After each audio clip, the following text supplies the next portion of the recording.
seconds. There. Ooh. Hey! Look at that. We're live. Wow, we're live just like that. You know, it must be a special night. It's a cold open. It is. It's a cold open. We got to do the cold open. In celebration of the tentative end of the writer's strike, we're having a cold That's open. right, exactly, right? It's the cold open. 147 days right Tonight now. on the EriDan Film Festival. Don't miss. We'll be talking about. Thanks for the volume down that way. Good. So yeah, tonight we'll be talking about the Twilight Zone and The TV show. TV show. I'm only gonna be here for the first half hour, and then we'll see and wait to see what happens after that. So tune in and let's party. You're about to enter another dimension. A dimension not only of sight and sound, but of stupidity and utter madness. A dimension which lacks common sense and proper hygiene. A journey into a wondrous land whose boundaries are that of wheels and name drops. That's a signpost up ahead. Your next stop, the EriDan Film Festival. I think it's the Tim Allen clip that I find most disturbing, more than Howard the Duck. Yeah. Come on, we started no expense. It said common sense, and then you saw Taylor Swift as a cat.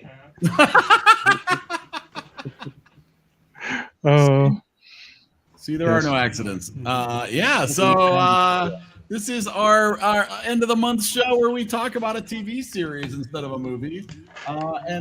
This month, Dave chose the Twilight Zone. After second guessing himself. Well, originally it was going to be Columbo. Yep. I've been working on my impression the entire time. And I love Columbo. I just decided, I think at least half of the people attending would be like, this was so boring. Yeah. You can't have that. See, I can Brittany enjoyed it quite a lot. It is just such an incredibly well-written show. That's the key. Which it's perfect in honor of the end of the writer's strike, because that's what makes this show, and that's what separated this show from all the revivals they've attempted of it. Is the quality of the writing with Serling, Matheson, and Beaumont. Just those first 3 seasons or so were just amazing.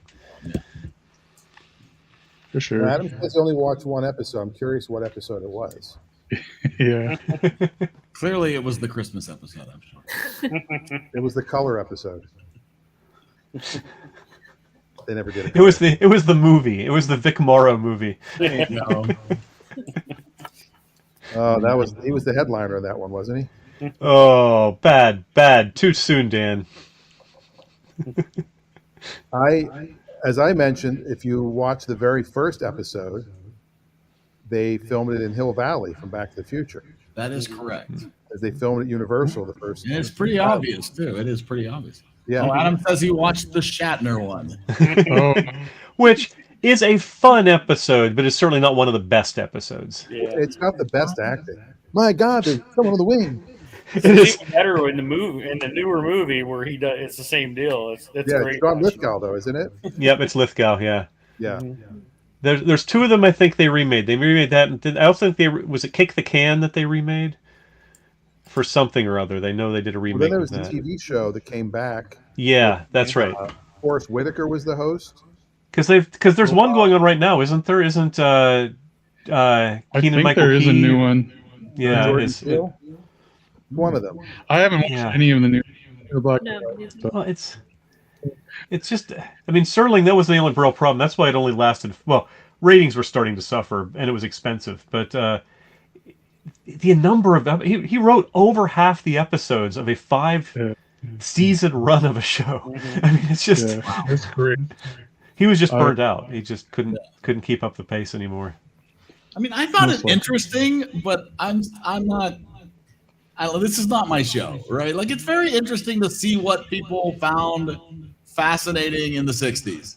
But I didn't find it fascinating now as much as okay. There'll be a twist. Okay. Oh, there's the twist. All right, there it is. All right, I get it. I mean, it's obviously well written. The amount of time and money they put into sets on some of the episodes are truly impressive for one-offs. They spared no expense. Well, that was part of the problem with, was it season 2, that there were 6 episodes shot on videotape because the head of CBS, they had a new head of CBS, and he forced them to try to save money. And Serlich said it saved about $6,000 an episode to shoot it on videotape, which is basically nothing. And it made it so much harder because they had to do basically in-camera editing. So they had to very much restrict what kind of scripts they could shoot, and it was just a major pain. One of the writers you mentioned, Richard Matheson, wrote a book called Bid Time Return. Bid Time Return is somewhere in time.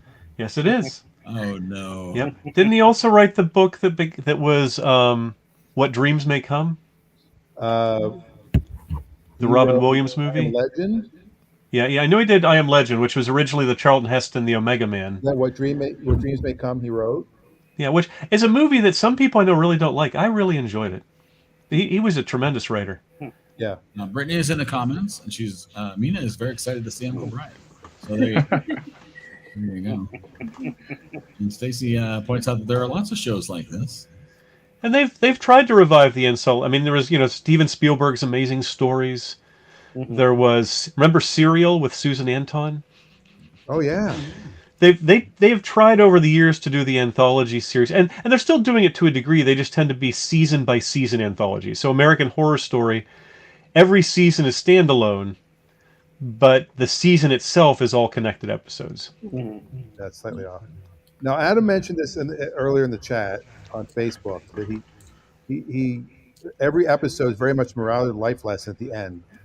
Which I don't think that. I think you've only watched a few episodes. There are a lot that are like that, but certainly far from all. But I wouldn't say all, and I also wouldn't say that's a bad thing. Yeah. Like the one where she's gorgeous and everybody else is ugly. Yeah. I mean, I could see why it would feel a little like preachy or something. Like, that didn't bother me, but I could see that being a turn off. It's like a lot of shows in that if you're watching it once a week, I don't think that is a bothersome thing. I mean, but if you're trying to watch 5 episodes in 4 days or something like that, I think that would get tiring. Ever since Dan started watching them, he's been dictating these stories about these women. I have no idea what's happening. Submitted for your approval. I had watched this like a while ago. Guys and a girl. I had seen like Twilight Zone like in high school or something, and had not seen any of it since then. So this was interesting. And I did enjoy it, but I feel like I enjoyed it more when I had seen it when I was younger. I feel like my main issue was that I don't know how to fix this, but they went on too long each episode. Because I like that they had like an individual, like a single idea typically in an episode, and that one idea was 25 minutes long. And I don't think more complexity would have helped, but I feel like it was tended to be a lot of like, you could have cut 5 or 10 minutes of them doing the same thing, and it would have tightened it up a little bit more for me. So I think I just kind of got like bored near the end, and like a lot of, especially in like the like, oh, she's beautiful episode, like the twist was very obvious because it was shot very deliberately that like nobody's, which is fine, but like when it goes on for 25 minutes. That's the reason I didn't put that one on my list, is not because I don't like it, I do. It's just I really feel it's a very telegraphed ending. But is it telegraphed because now we've seen so many things like that partially. That's what I'm thinking. Partially, but also, but the way it's shot is so obviously never showing their faces. Exactly. Like they could have done that more subtly. Like there was the one shot where the one nurse went up to the window and you kind of saw the silhouette, and like that at least looks just okay. So they have like a humanoid face, and like I don't know, like they did a little bit more. I did love the prosthetics for the weird mutant faces.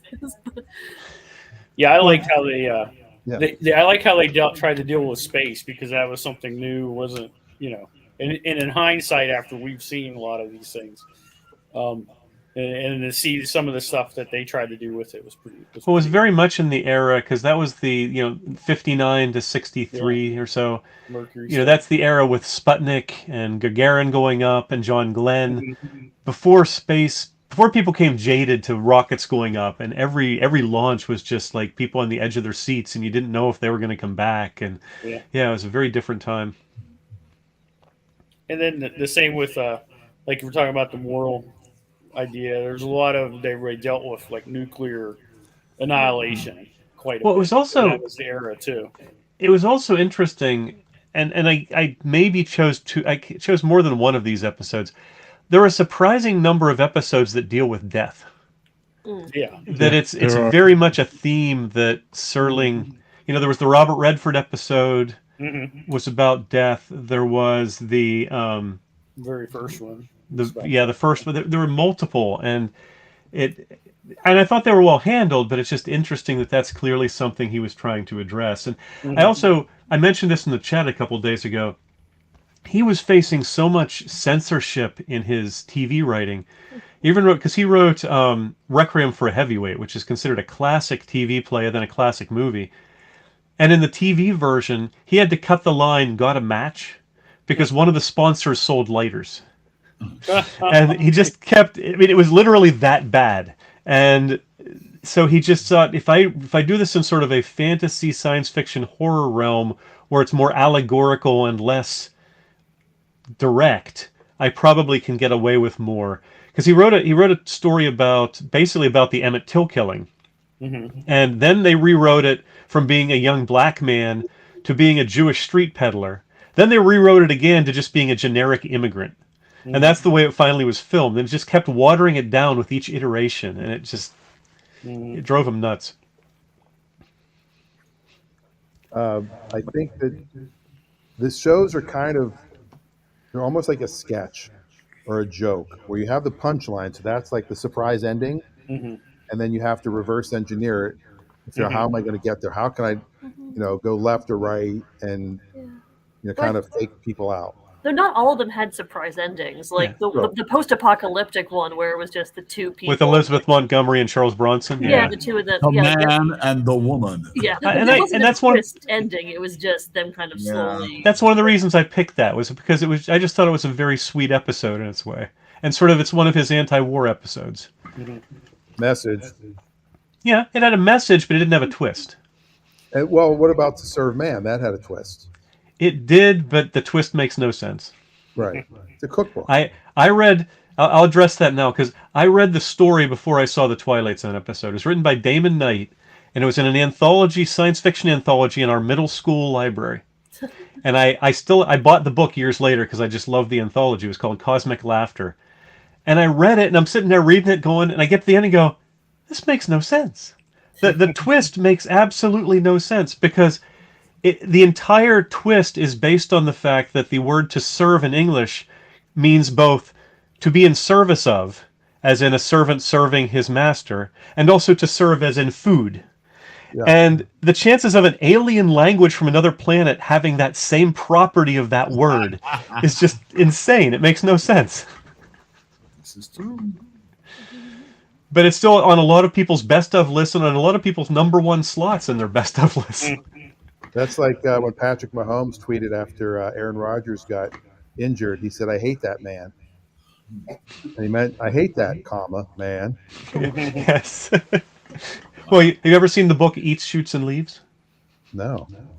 It's a picture of a panda, and it's just it's like eats, shoots, and leaves, or eats, shoots, and leaves. The addition of one comma completely changes the sentence. Yeah.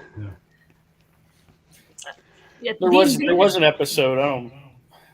I didn't watch it this time, but I've seen it before, where it was like there was going to be an atomic war, and they were going to steal this spacecraft. Yeah, I watched that one. That was Third from the Sun in season 1. And actually, they're coming to Earth, and it's not so that little twist there at the end was good. Well, there's also one with Adam and Eve. I think of the ones that we watched, the Invaders had the twist that I liked the most. I thought that was actually not particularly well, I feel like they didn't telegraph it super hard. I mean, the alien robots were amazing and funny. The robots were so amazing. That was so fun to watch. And Agnes Moorehead, you've got to me one of the top. She's a top 50 actress of all time. Oh, yeah. She's just incredible, and she was in all these early Orson Welles classics, and she's just wonderful in that. That episode is a laugh riot. We had a really good time laughing around that. And I also love any movie or TV show where the entire weight of it is on one actor. Like Tom Hanks in Castaway, or Agnes Moorehead in that episode. Because you want to talk about pressure, and you have to be a really good actor to pull it off. Brittany You're on asked, screen constantly. Brittany asked what it was your favorite episode that you watched. Dun, dun, dun. What's the list of episodes? No pressure to come up with. Well, I have one that it was my dad's favorite. So growing up, it became my favorite because we could never find it. Could not remember the name of it. He told me what it was about, and it's the Odyssey of Flight 33. Yeah, it's obviously a time travel one. Oh, the plane, hits some turbulence, and all of a sudden, and a plane one, yes. Prehistoric, and they go back up, and they come back down, and they're trying to land at Idlewild, which is JFK now. And it's 1939, and they don't even know what. I don't think Idlewild existed yet, or LaGuardia. And they didn't know what a jet plane was. They didn't. Right. What kind of plane are you? Yeah. I watched one that had a World War I pilot lands at an modern Air Force base, and then his wingman that he left to take on the Germans, he found out he was still alive, so he thought that meant he had to go back and save him, so he did. That was interesting. I like that one. There's also an episode where these three the astronauts, I think, come back and land, and it's sort of like Back to the Future in that they're gradually fading. So, and people's remembrance of them is disappearing one at a time. Yeah. Yeah, my mom just reminded me every time a plane would go overhead, like we couldn't see it, like there's cloud coverage. We're like, that's the plane. It's trying to find it. Now it's in 1984. We enjoyed A World of His Own, the playwright. Who is I enjoyed the twist in that one. And I love the ending in it. I love the ending with Rod Serling. That was good. So I enjoyed that quite a bit. I think the Howling Man and the Invaders were my two favorite of the ones that I watched. Yeah, Howling Man. Did like Howling Man. The Howling Man was kind of cool too, yeah, for sure. I don't know. I like the one. I know it's obvious now, but like the Eye of the Beholder one. But like, we've been beat to death with the same message like our entire life throughout films, so we know like what's going to happen when we watch this one that might have been before all the other ones, Yeah, it is hard to separate how when you think the ending is too obvious, it's hard to separate. Is that because it became a standard? We discussed this when we've discussed some prior movies. It's like, people say, well, that was so obvious. Yeah, that's because this was the first movie to do it, kind of thing. Yeah. And how much of it is because it is somewhat obvious. It's a little of both. I mean, I do think that's a very good episode, but I agree with Amanda. I think it was shot in such a way that it was a bit too telegraphed. You obviously knew. Well, Adam's favorite and probably his least favorite are both the same episode. The Shatner episode is good. It's just, boy, he was, 5 years before Star Trek, and he's already got that overacting thing down. The hair on the monster was quite interesting. It was carpeting, man. It was like they took carpet remnants and stapled them together. That was the weakest part of it. I'm pretty sure it was Justin Timberlake's hair from the 2002. It looked like the tight weave. That was not good. And he's not just a client; he's the president. It was one of those episodes though, because usually when they have a twist episode with a twist ending like that, it's sort of, like the Time Enough at Last, the Burgess Meredith as the bookworm. It's sort of tragic in a way. Interestingly, the Shatner one, it actually ended on a slightly positive note because it's like, okay, they're soon going to see that he was right. They have him in an ambulance right now strapped down, but pretty soon people are going to realize he wasn't just making this up. Or was he? Maybe you only imagined you saw it.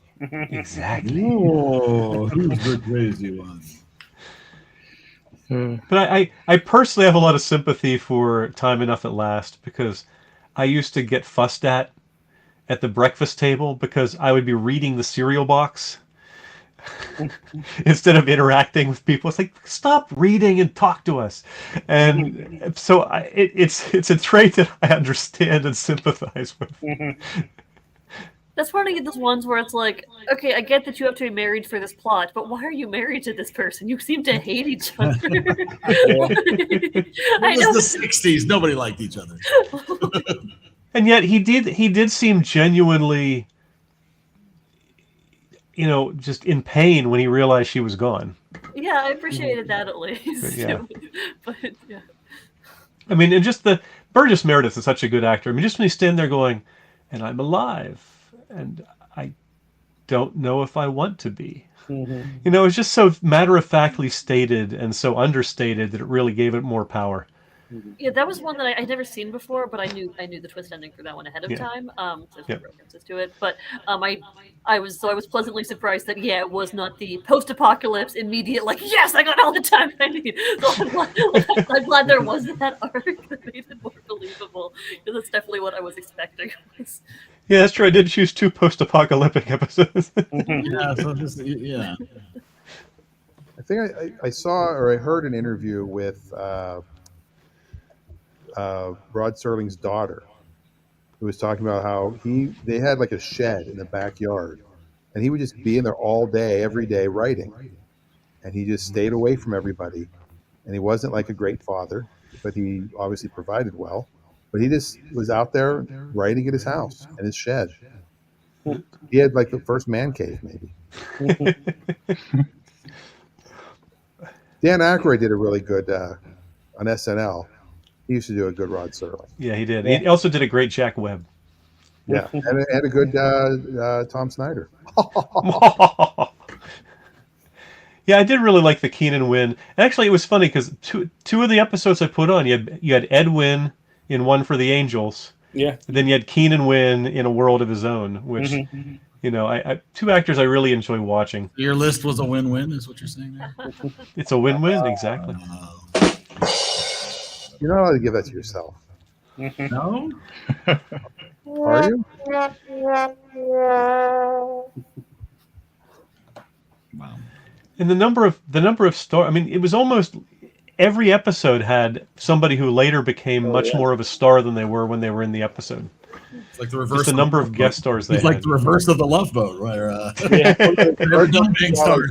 Come on. Or Fantasy Island. Twilight Zone, you end on the Love Boat. Cycle. Very sorry.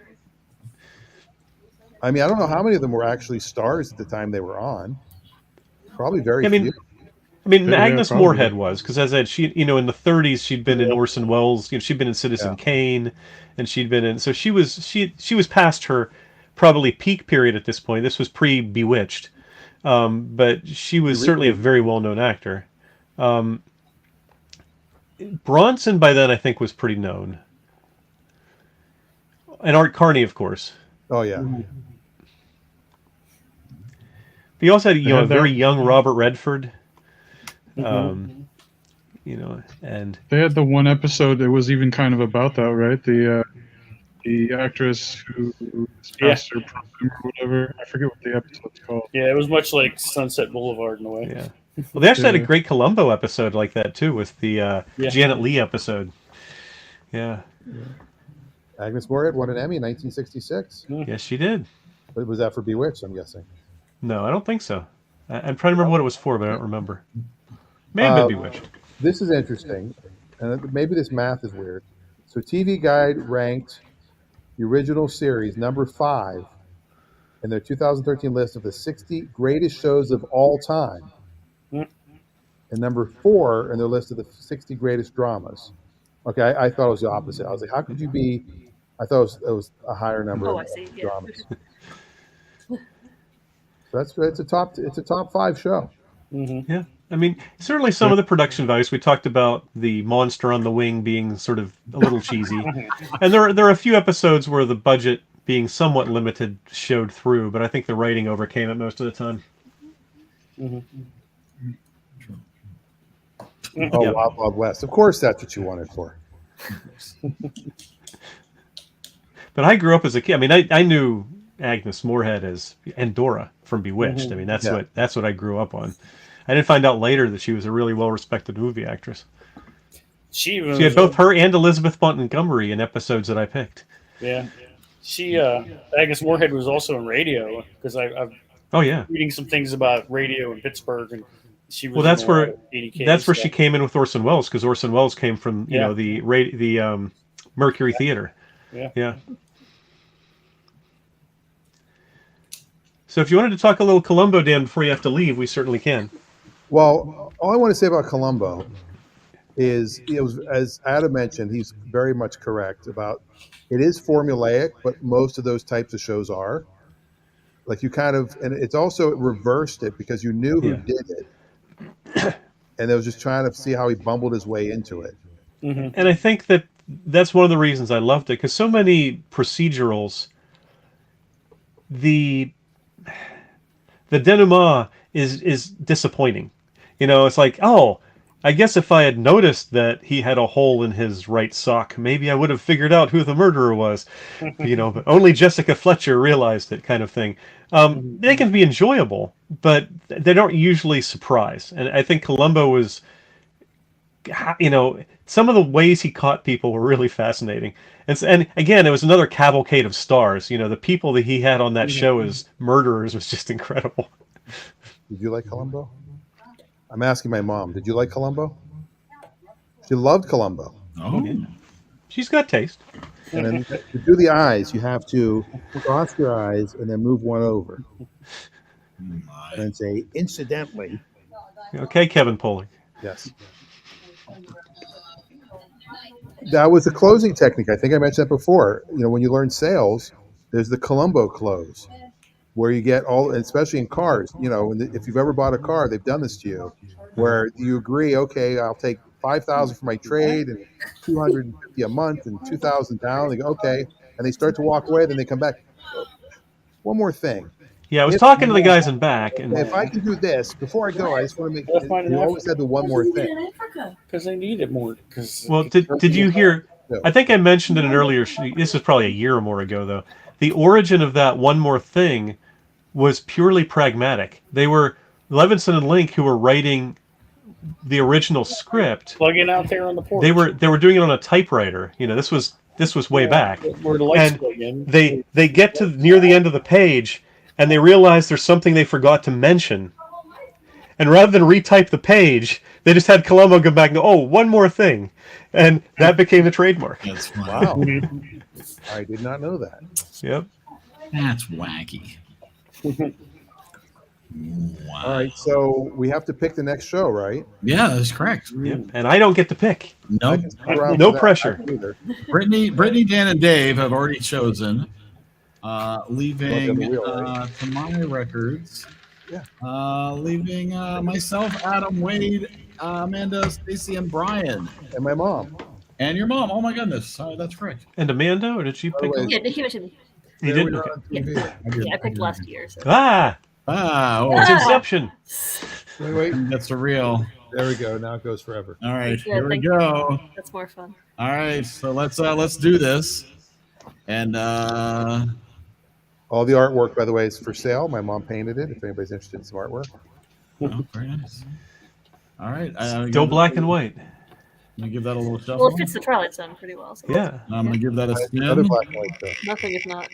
It. All right, picking our TV show for next month. Hey, All in the Family. Oh, the pressure. Okay, let me do some checking. Get ready for Teen Angel. Nice. Oh, I wish. I don't think it's very online.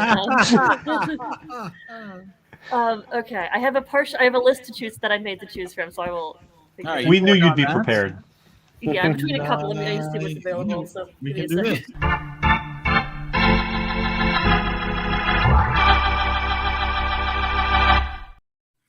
All right. So before you guys can discuss what else you're watching, and then you can.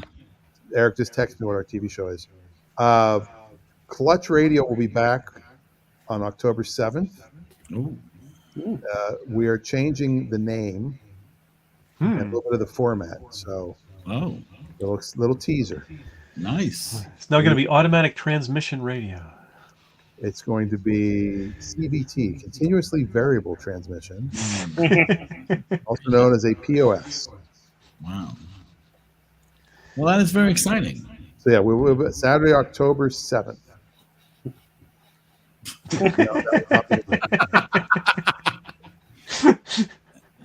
Dan and Rafi in a bathtub. Talking about cars.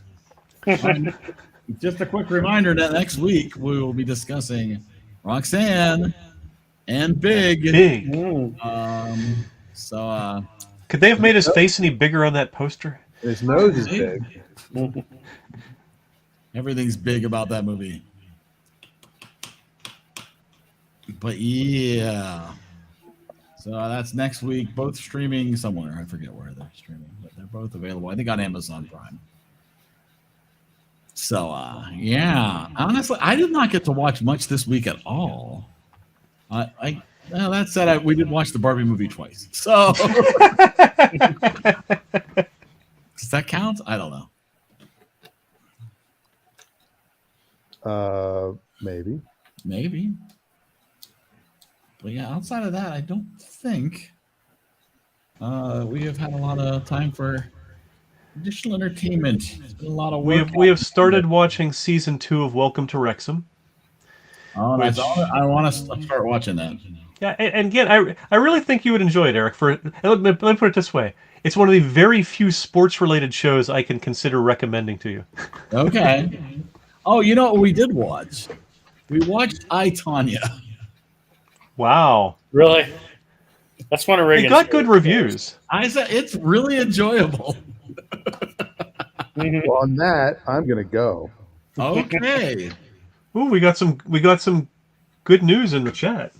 Oh, did we really? I gotta go back and see what. Oh. No, sure. I think I know what you're gonna do. Take the job. Yeah. But it conflicts with EriDan. Wow! Congratulations. That's great. Or not congratulations. Anyway, an offer is always good. There's no downside to getting an offer other than sometimes it's a hard decision. Yes, that's right. All right, everybody. I have to make sure I don't accidentally end. All right, you have a lovely. Bye, everybody. See you next week. Good night and happy birthday to your mom. Yep, absolutely. Text me, Eric. Let me know what the show is. No, that wasn't Brian. That was this is Brittany. Yes. Yes. Dan 6. All right, I'm Dan 6. Leave studio. Bye. Bye, Dan 6. All right, bye, Dan 6. There he goes. There's Dan 6. And bye, Dan 7. Going once. Would that make James MacArthur was Dan O, so. I see what you did there. I'm a little slow on the uptake, but it's okay. Oh, Brian left, and I think he's coming back. Oh, wow. There he is. Hey. All right. Hey. Internet. So my recollection with the TV shows was that it's okay at this point because we're considering you can start from the beginning. It's okay if it's one that has like a continuing plot because we'll just watch the first X. Is that correct? As long as you can watch the first X, then yes, I think that's. Yes, I would not be jumping around because then I would not. Okay. So I don't know what people are going to think of this one, but it's one of my favorite TV shows. Oh my! One that my younger sister Days of Our Lives got me into, and it's on Netflix. It is Crazy Ex-Girlfriend. Oh, I've seen the artwork for I adore this show. My younger sister got me into it years and years ago, and it is if you like music, it's like comedy musical basically TV show. So very different from Twilight Zone. I'm so excited. Adam will love it. Yeah, I did. I'm sorry. It is a musical. That's tremendous. Uh-huh. Yay. Yeah, that'll be something fun. And so you're saying just start at the beginning and get as far through as you can. Yeah, they're hour episodes. I mean, less without commercials. So like 45 minutes or whatever. So I would say the first 5 would be ideal, just because I really like this one song in the 5th. I mean, and then 6 and 7 are good, but this song, looking at the song list, none of them are like, oh, I love that song. Five is a reasonable benchmark. Yes. I also thought that. Yeah, so I would say the first 5 in season 1. Tremendous. So let's see. I picked 10 episodes of Twilight Zone, and they were half-hour episodes. We're talking about the same amount of time. I think that's about right. Very nice. I think that's totally doable. Nice. Cool. Well, there you go, and that will be October 30th that we will discuss.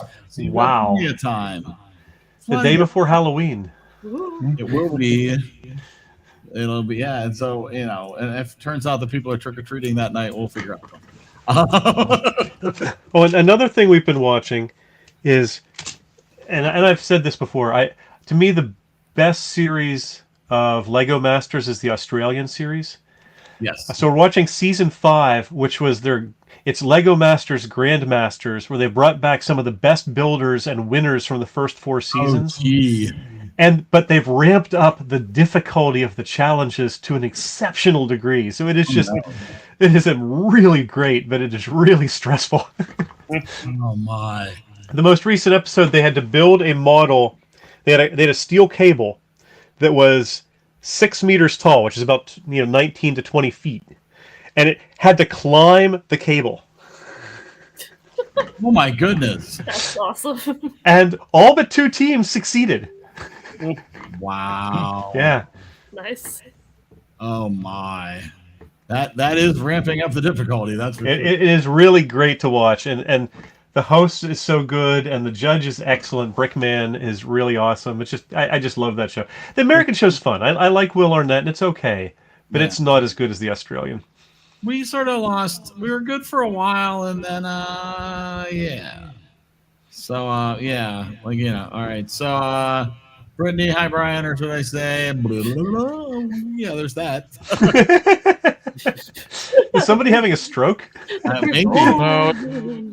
All right, Adam asks, what's the show for next month? And the show is Crazy Ex-Girlfriend, the I'm streaming very on sorry. Netflix. It's a musical.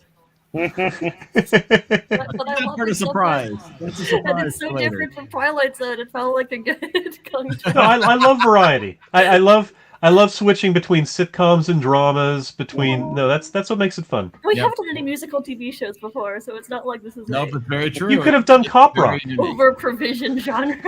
Yep, absolutely. Zoe's Oh, playlist. wow.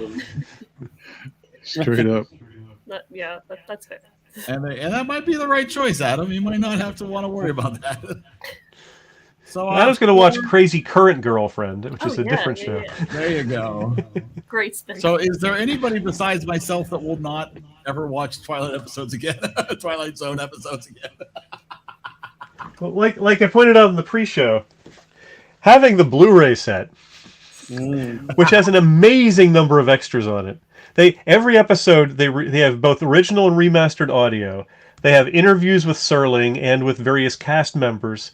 They have isolated scores. It is just absolutely amazingly full of extras. So I will never get tired of that show. There's some episodes I'm not a fan of, but I will never get tired of the show. It's not that I think it's bad. I just can't imagine myself ever sitting down to watch it again. It's the kind of thing like if I were somehow in a position where I were browsing channels on TV, which I don't do anymore. But if that were what we're doing and I saw it was on, I'd be like, oh no, that's you at the dentist office. If I'm like having to wait for like an hour while something like I wait for something to happen. So like, you got to choose between the Twilight Zone and getting your teeth drilled. To be fair, like, I've had to do that a few times semi-recently, and it's been a lot of like watching. Like Bewitched has happened to be on when so I've watched a lot of like Bewitched when that's happened. Yeah. But like Twilight Zone, I would pick as well. Like it would fall into the same category. Okay. Like, the black and white or colored Bewitched? I think it was black and white, but I don't remember. It was whatever was on. Okay, like, so the TV Dick Land. York episodes, the earlier episodes. Probably. Yeah, it was like the TV, whatever was on the TV Land equivalent at like 11 a.m. or whenever. that was one of those rare times when they just changed the casting. Dick York. I can't remember why he didn't come back, and they just cast Dick Sargent in the exact same role and picked up like nothing ever happened. They had the same first name. They're basically the same person. Wow. No, I don't know. I feel like if somebody was like, oh man, why don't you come over and watch I would totally watch for somebody else's benefit, right? Like, oh man, Eric, why don't you come over? Yeah, but if I'm on my own and I can watch Cats instead, I would. I would watch the worst Twilight Zone episode on a loop before I would ever watch Cats again. Yeah, same here. But what if I invited you over to watch Cats? Would you come over? Maybe that is. I would come over with earphones and my Chromebook to watch something interesting while it was on. That's fair. I'll give you that one. Yeah, I kind of burned everybody out on watching them. We went through all of them. Oh wow! And then when they're like, "Oh, no more," and then they left the room, I went and found some of the I was almost surprised how much I enjoyed rewatching some of the episodes. Yeah. I mean, I knew I loved them, but it's like, oh man, I forgot how great that episode was. And yeah. Well, I will say the one thing is that both of my boys really they came in while we were watching some, and they were having a blast watching it.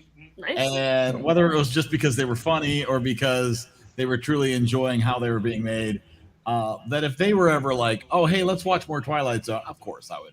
You know, it's just interesting. It is interesting to watch how it was done. And I understand how it's not everybody's cup of tea, but it's like there are shows I'm not a fan of, but I have respect for them because they're really well made, and that's sort of, you know, there's a difference between just a bad show and a show that isn't in my wheelhouse.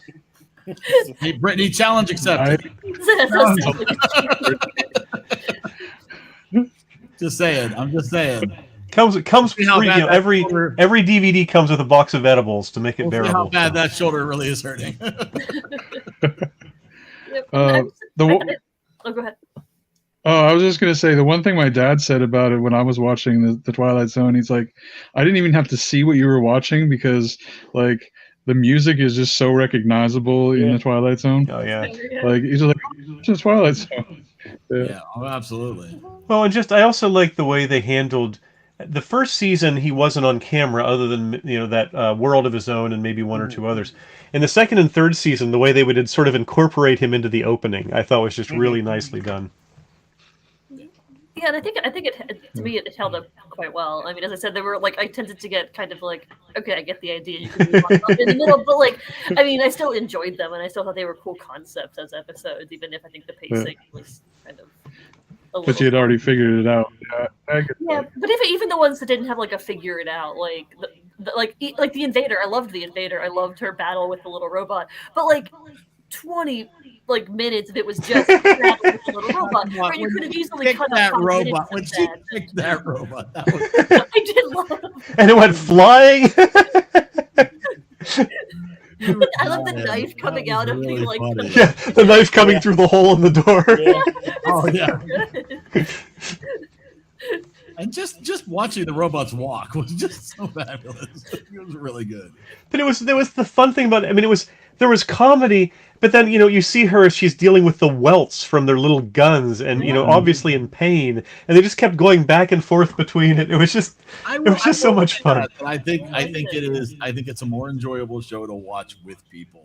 I can see that, probably on your own, right? Like I feel like I would probably the only circumstance I would be watching it would be to watch with people that you could enjoy the stuff that is really well done and the stuff that is just really comical. I think it would be a great party show to watch because it is fun with people. But that's probably what made me enjoy it as much as I did. And if I had been alone, I probably would have stopped a lot earlier.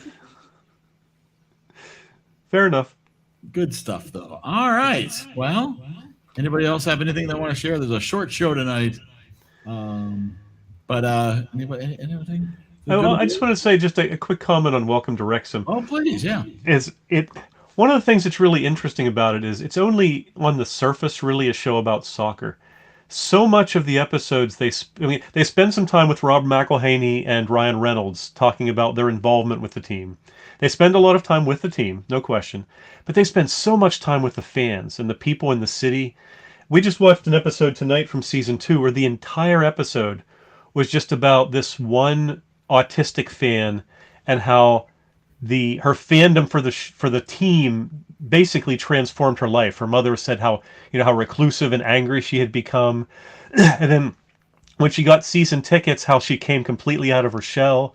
And then one of the players on the team had his son diagnosed with autism, and she's making him gifts to give to his son. And it's a really sweet show in so many ways. I mean, I love Ryan Reynolds. Honestly, I'll just watch Mint Mobile commercials. Like I'm fine. Like that's cool. Line them up. So I imagine I would enjoy it a lot. He's not on it a ton, but he's on it. I think he's in pretty much every episode, at least for a few minutes.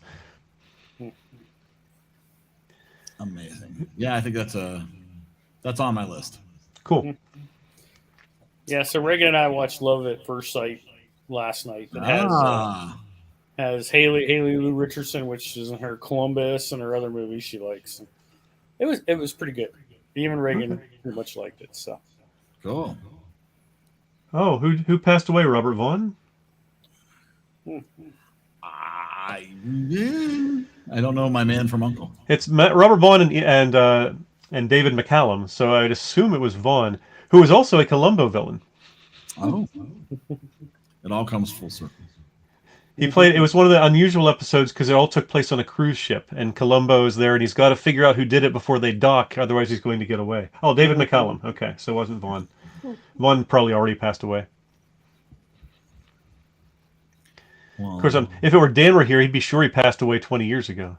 This is true. This is also very true. Wow. I don't know. I'd have to look it up, Stacy. I'm not sure if he died already. Yeah. But remember the girl from Uncle? I don't know if anybody remembers that. That was the attempted spin-off series. What? Yeah, oh, yeah. Yeah, they did at least a pilot. I'm not sure if they actually did more than one episode. No. Do you also remember they tried a spin-off of The Greatest American Hero called The Greatest American Heroine? Oh, of course. Yeah, I remember that. Was it about how good heroin is? Exactly. It was all about the drug, yeah. You can all be American heroin is the best. You can all be really glad that's not streaming anywhere. The Greatest American Hero? I would 100% put that up. We have it on DVD. At least the first season. The DVDs as well. Yeah. But yeah, because that was such a weird show. I have great fondness in my mind for that show, but I haven't watched it since it was first on. So it's one of those ones where it's like I would totally throw it up just so that I had to watch it again and everybody else had to suffer. I did. There was a music forum post recently about someone saying, "So I love their music, but I've never seen the show. How is the Monkees show worth watching?" And so I did post saying, "Yes, but don't binge it. It is not a show that stands up to binging because, watch an episode a week and it's fun. Watch 4 or 5 episodes in a week and you go, oh my gosh." Oh, I don't know. I can pretty much have it on. Yeah, I think when what was it, Decades TV or whatever, binge them on the weekends. I think I watched them like all day Saturday. I mean, I know. I mean, when the Monkees had their big resurgence in 1985, MTV would play every episode, like in a row, right, for like an entire weekend. Wow, yeah, it was awesome. Yeah, but they do a lot of that. The old Soviet Union type empires, and battle them, and that kids today, I don't think they see it. The second season got pretty weird. Oh yeah, yeah. Mickey Dolenz is still out there touring. He just performed. Yes, he is. He's like 162 now. So. Yeah, what a way to do that, huh? Nothing up. I'm a believer. Oh yeah, why not? Awesome. Well, and on that note, Crazy Ex-Girlfriend, Big, and Roxanne. So much to watch. Big Roxanne is my Crazy Ex-Girlfriend. Be an amazing double feature next week. Big Roxanne. Yeah, there we go. Yeah, she's the Crazy Ex-Girlfriend. It all makes sense. Yeah, right, exactly. So it's like Large Marge. It's Big Roxanne. Yeah, but less traumatizing. So that's. And so after next week's show, we will only have 6 more movie nights before we get into Christmas movies. Oh, wow. Horrifying. Okay. That way.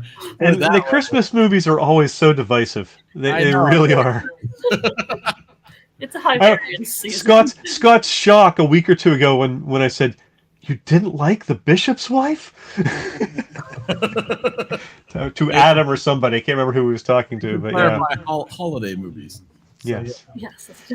Yeah, no. Just in case somebody. I remember that one. I've still got my list. I have my holiday movie list ready for when they start coming up. Plenty of movies we haven't done for the holiday season. So. Oh yeah. I still have 6 of them on my list.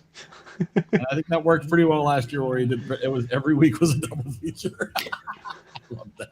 You're all just feeling so festive. Yeah, it was very festive, and we got through a lot of stuff, so that'd be good. So start thinking about what holiday movies you might want to throw. Availability can be a problem. That's really the only issue with some Christmas movies. That's a very good point. That is true. So we've still got a few weeks of regular movies still. So keep thinking about your movies, and yeah. Well, it's going to be October. We have some more Harry Potter. We did get stuck. We didn't get through all of the Harry Potter. Yeah, we did The Nightmare Before Christmas, but we didn't do The Corpse Bride. That's we true. didn't know that. We have. It's true. that All kinds of good spooky stuff. That reminds me, at Disneyland, they remade Haunted Mansion with The Nightmare Before Christmas inside. Did you ride that? Oh, cool! Yeah. Yeah. That overlay is took a little bit away from it, but it was neat because it was different. Or which? Sorry, what did you say? What's that? They redid the Haunted Mansion with a Nightmare Before Christmas theme. Yes, I went there when I went to Disney last year. It was very cool. It was the best time to go there because it's such a unique experience that they don't do anywhere else. Yeah, I was impressed how much of an overhaul. And it's so much more than just a simple overlay. It's not like, no, it's like all new set pieces. It's a completely different ride. It's awesome. Yeah. So that's cool. I'm glad you got to do that. Yeah. All right. Well, everybody have a wonderful week. We will see you back here next Monday for the double feature. Good night.